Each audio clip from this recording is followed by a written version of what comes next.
Every construction company is currently looking with great interest at building information modelling, BIM. BIM is a key part of the UK's government strategy, and it's looking for a high impact change on this key industry. It's really looking to ensure that they follow through, construction companies follow through on their promises, deliver greater value for money, to ensure environmental goals are achieved, and also to ensure that all products are fit for purpose. So Asta, as a software provider to this key industry, is really looking to understand as well what it means to it and its products it produces to ensure that it can help organisations migrate from the world they currently exist in to this new world called building information modelling. So what is BIM? Well, it's probably more pertinent to say what it's not.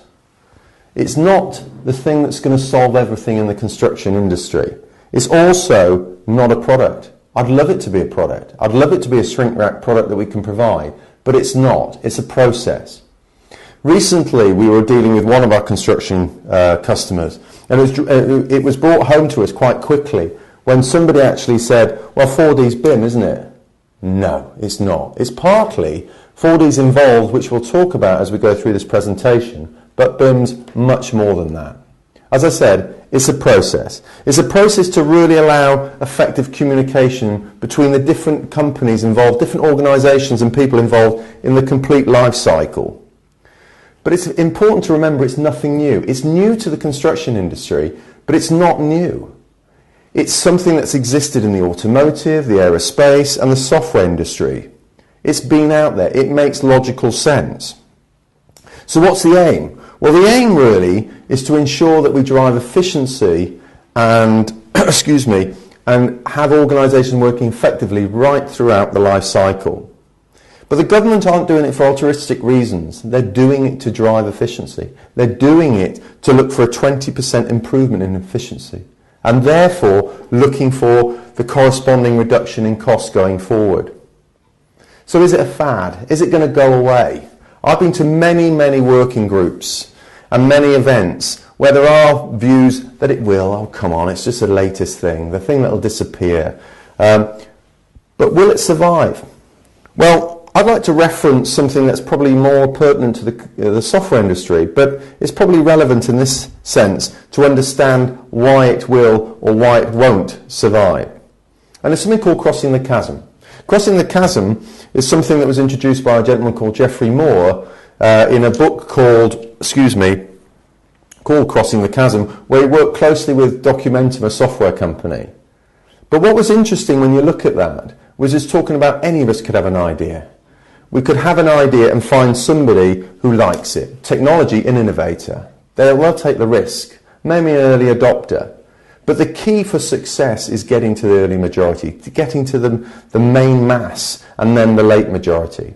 But between those two worlds, as in the early adopters and the early majority, is a chasm. And many things fail to do that. But in this instance, we have a government who's determined to make it work. And really they're acting as a bridge. And that bridge is really done by the pilots that they're running, the Ministry of Justice. But also, they're also involving people from industry. David Philp, who's currently seconded into the Cabinet Office from Balfour Beatty. But what they're asking is they're driving by 2016 BIM Level 2, which I'll come on to again during the course of this presentation. So what could stop it? Could it be stopped? What would delay it? Well, there are obstacles. Obviously, there's obstacles to everything. And in the short time that I've been looking in this space, it's clear, although the benefits, the obstacles and hurdles could truly get rid of this initiative, or could delay it, I think would be more pertinent.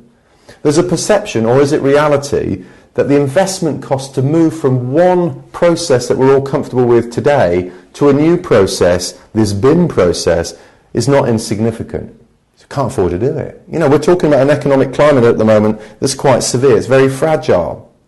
But also software inadequacies and, over-marketing. All the software companies want to stamp their products BIM enabled. It's BIM enabled. What does that really mean? And does it fit the process change that people are facing?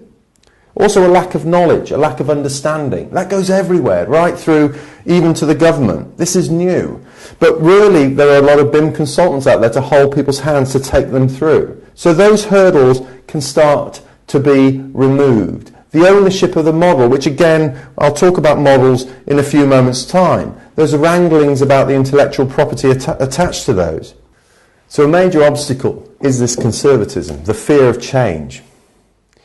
We're all facing that. We've been involved in something for such a long period of time. We're comfortable with it. How can we adapt to the new world? We're too long in the tooth for change. Can you teach a dog new tricks? Perhaps you can, perhaps you can't. But there are ways to actually mitigate that being a problem. And that's really how things get adopted. Again, relating back to a technology world.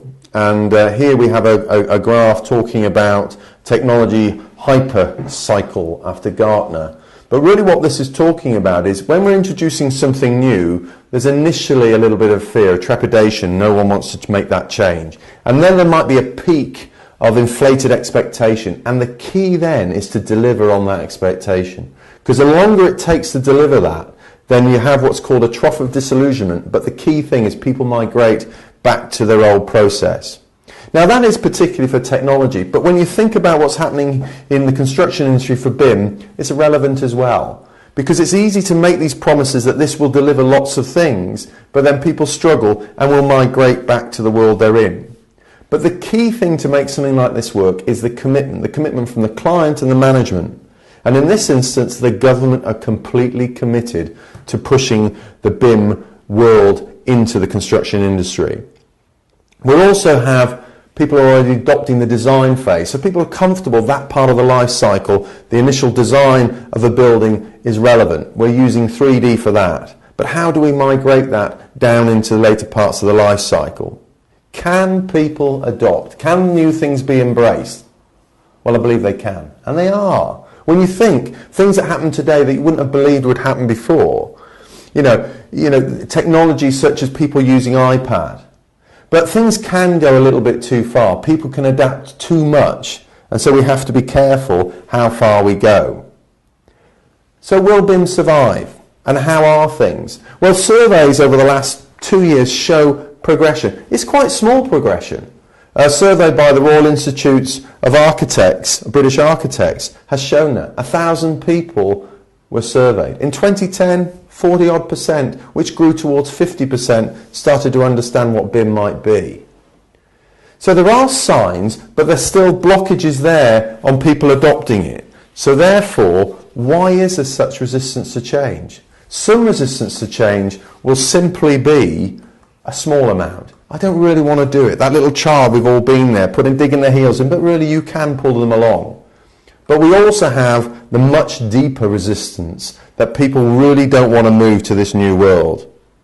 But I actually personally believe it's inevitable. We have to consider, or you have to consider, how you move to this new world. Things that we were comfortable with before will change. It doesn't seem like they should change. It's working, but there are maybe a better approach. And in this instance, maybe BIM is that new approach. Technology. We all remember mobile phones, how they used to be. I remember the first one I had in a sales job I had in the early 90s or end of the 80s, 90s. I was so proud to have it. It had a battery bigger than my car battery, but a phone like that. But none of the phones that we have today. So they happen, they move. But you have to be prepared to change. Because if you don't, I think you'll miss an opportunity as an individual, but also as a construction company. You'll miss the bus. And it won't come back. And the results of that are quite serious. Because once we migrate to the new process, I think technology and roles will reflect that and not the world that we're currently in. So it's time to be brave. I'm not advocating who dares wins Rodney approach, because really that's not controlled enough. But there isn't a point of moving forward and being brave and realising, as we have with some of our organisations that we work with, the inevitability of this move to BIM. Now, some of that move has been done by leadership from individuals. Individuals, by their own sort of drive, have made the leap, have tried to find out what the implications have been, and now they are leading and representing organisations in regions in terms of what does BIM mean to the planning community in particular. But really we're also finding organisations that collectively are driving forward, and in many respects that's obviously the preferred approach, because it ensures that everything starts getting addressed from management right down to the level that the delivery of BIM is actually going to involve. So what is this BIM thing? Well, it's really what the government is insisting its projects going forward are delivered in a BIM process. And there's evidence that that's taken place. And what they're looking for by 2016 is level 2 BIM. Now, in real terms, let's start with level 0, unmanaged CAD, 2D, data exchange with paper. And we're progressing to the point of level 2 of saying, right, we're in a controlled 3D environment. A controlled 3D environment with the information held in separate discipline BIMs tools, and therefore the attached data and commercial data infrastructure allowing collaborative exchange of information. And going forward, the interaction between those tools will be proprietary, but going forward people hear about IFCs, interoperability. That will take us to level 3, but we're talking about level 2 at this stage. So what does this mean? It means a managed process, and it means, in terms of compliance with the government, supplying COBie data files, which in many respects are Excel spreadsheets, and COBie standing for Construction Operation Building Information Exchange. So we have to provide the evidence. So in the middle of this is a model. We keep hearing the representation of information will be in models. That's where BIM, Building Information Modelling, that's what it's about. So you're delivering information in a COBie format. But where does the model fit in? We hear about models, the representation of data, but where do they fit in? Well, personally, I'm in agreement with the view that there's a misconception that there's one very large data model that supports every phase of the construction life cycle. In theory, maybe. In practice, no. That doesn't make sense. What we really are talking about is models that are fit for purpose for the particular areas. So we have an architectural BIM. You know, that's where we're talking about Autodesk Revit or Bentley. And we're talking about the designer's view on how the client's requirements can be met. And then there's things such as a macro BIM, which is a subset of that architectural BIM, which is really giving us the opportunity for visualization, spatial validation. And then moving around from that, we might talk about structural BIM, where here we're talking about how the design will be engineered based on the various production methodologies that we have. And then we have M&E, you know, the fitting out of the design, through to construction, the fabrication, each of them holding data pertinent to that particular phase. And then we talk about maintenance BIM, which in many respects is the same as built, the reality of what really took place. And that is proving to be, or will be, one of the hardest models to build, because it does require the collection of data and information at the time of build. So what we're having here is shared data from these various models. We don't need all the information for the architectural BIM to be present in the maintenance BIM, that model. But we are having areas where we share information to allow us to manage the whole life cycle, as I say, from the conception of the building through to the subsequent management of it once it's occupied. So this world will have links to the external and internal information, and it's integrated. But over the past year, when I've been to various workshops and I've been to various events on BIM, and there's been a lot of emphasis on that architectural design phase, and also the talk of FM, talking about the maintenance, I have found there's been little discussion on what I believe is a key part of it, a really vital part, and that is time. It's missing. It's missing from the debate, and it's such an important piece. One reason industry underachieves, even though the experience and the capability is there at every phase of the life cycle, is the mismanagement of time, and that is critical. It's a vital component. I remember when I put this presentation together, I sadly showed it to one of my children, who's 11-year-old. And when I mentioned the mismanagement of time, or how do you manage time, he said, Dad, come on, it's the TARDIS. Now, in many respects, the TARDIS would be the perfect, because you can do all sorts of things with that, supposedly. We haven't got that ability. So we'll have to really ensure that time is considered and therefore controlled and supported as we migrate from the current process to this new process. And I see it's key to unlock the door. If it's managed properly, then it can be significant and greatly help this move to the new BIM world. And this is where I see the planner, with his ability to interpret a schedule, having a key role to play going forward. We've had a lot of talk about the role of the designer, but when we talk about project management and the planner, they really can be the link between the two worlds. And we are talking about two worlds. We're talking about quite a significant change from what we have today to what will be the new world once the BIM process is fully understood and adopted in the years to come. So the planner, I feel, has a very significant role to play. But the issue we have is we've got to change mindset. When we're talking about, it's human nature, a lot of people, not necessarily myself, but they love to pigeonhole things, put things in a certain hole. A planner sits at this phase. This is what a planner does. And therefore, a lot of people are struggling to understand how they're in that pigeonhole. How is that going to work once we have a new process in place?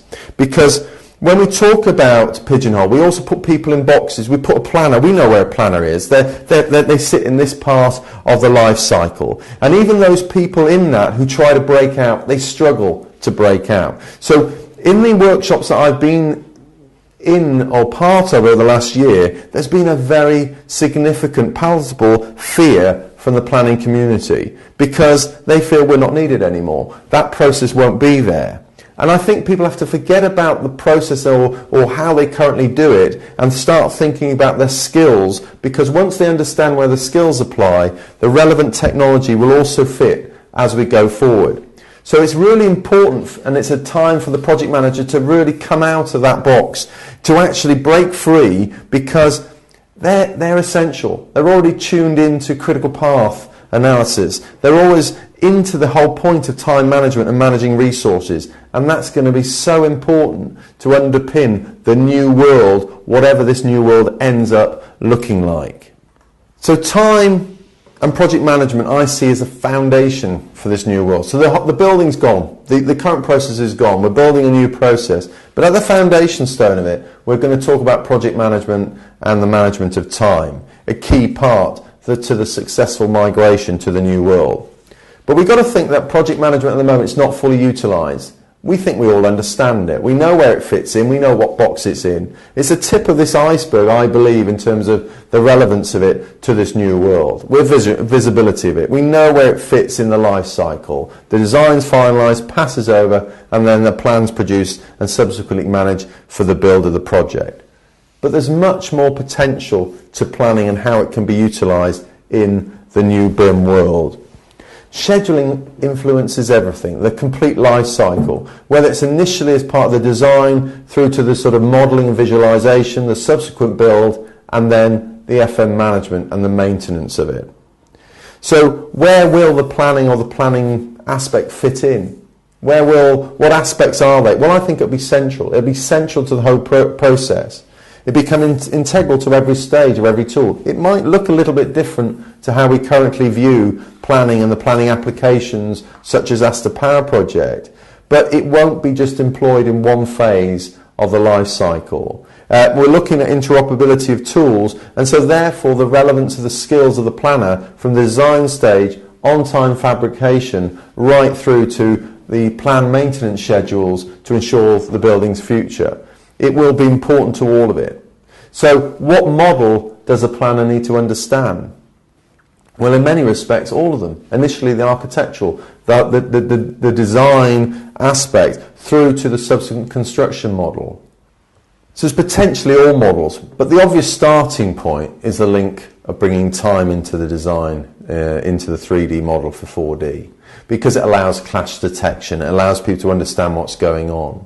And over the recent years, Aster Power Project has sort of been linked with the major players in that space. Autodesk's Navisworks, Synchro, D-Studio and Tekla, and they're used by main contractors, and what we're really bringing here is the time information back into the model and integrating them together, therefore making it two-way. So if something happens in the model, it will start changing the appropriate aspects of the plan itself. So that addresses what we understand the problem being today. But I think what's important as we go forward and people start feeling more comfortable, their understanding of what the implications are of BIM to the various phases in the life cycle, we might approach it differently. But what we're talking about is whether it's upstream or downstream, the planner has the expert eye, the appreciation of the key stages, the appreciation of use of resources. So going forward, the skills will be there even if the role itself changes and the label on it changes. Because when you start going forward, we're even talking about facilities management, FM, and how important time, cost and cash flow are. Because actually, when we think about it, 80% of a building cost is in the subsequent management of it, the facilities management of it. And what we're talking about here is the ability at the early days, early phases of the design, is to understand the implications of decisions that we make at that stage on the subsequent maintenance of the building and the planning thereby of that maintenance. And so the planning skills are very appropriate also at that stage. So what does it mean for ASTA and BIM? But when we're talking here from ASTA's perspective, we recognise the role we have to play. We're a developer of product. We've developed product over 20 years that services the industry for the process it has today. And we understand how we can help with the management of time in terms of scheduling. We provide solutions fit for purpose. But what's important to us is we need to make sure real solutions are identified. It's easy to work in an ivory tower to understand, oh, this is what the industry needs. And that's not how ASTA goes about its business. It never has. It's always prided itself on its relationship with its customer base. And I think at this time, it's really, really important that the two parts of this, in terms of the construction company and the software providers, start working together. We can't work in the dark. It's important that we start working as a team and have confidence in each other that we can, as a unit, start addressing and helping the move from the current world to what this new world will be. So in summary, the BIM process isn't going away. Personally, I feel it makes a lot of logical sense, but there's an awful lot of hurdles in terms of how you migrate to that. But when we talk about how the process will evolve, I don't think, and it shouldn't, have time being ignored. It's essential to understand the implications of bringing time into this process. So planning and scheduling should support more of that life cycle. And therefore, scheduling and BIM will live happily together, but they'll live together going forward.